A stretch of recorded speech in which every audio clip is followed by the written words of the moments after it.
ગઈકાલે સોનાડા રોડ ઉપર રંગોલી આઈસ્ક્રીમ છે ત્યાં એક બનાવ બનેલો, જેમાં એક ફોર વ્હીલ ગાડી અને એક મોટરસાયકલ ઓવરટેક કરવા બાબતે બનાવ બનેલો. એમાં આ કામેના મરણ જનાર સચિનભાઈ સોની છે, એમને આ કામે બે કાયદાના સંઘર્ષમાં કિસ્સો સાથે બનાવ બનેલો અને એમાં એને શરીરના 3 ઘા લાગેલા અને ત્યાં એમનું મૃત્યુ નિપજેલ.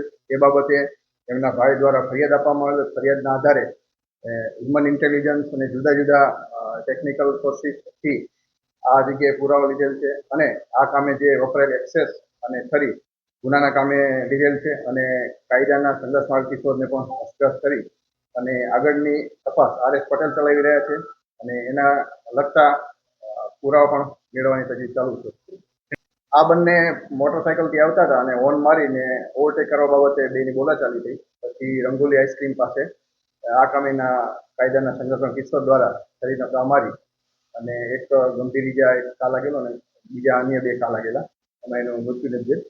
અને આ કામે જે એના પરિવારના ગુનાહિત ઇતિહાસ છે એમાં ઝડપી દરમિયાન ભરત ઉર્ફે બીકે કાળુ છે કે અહીંયા વિલાપર રોડ પર છે. એની ઝડપી દ્વારા એના ઘરની ઝડપી કરવાથી એના પરિવારના સભ્યમાંથી એની પાસેથી બિયર નંગ 22 અને બુલેટ એક દસ્તાવેજ લગતા ડોક્યુમેન્ટ મળેલ છે.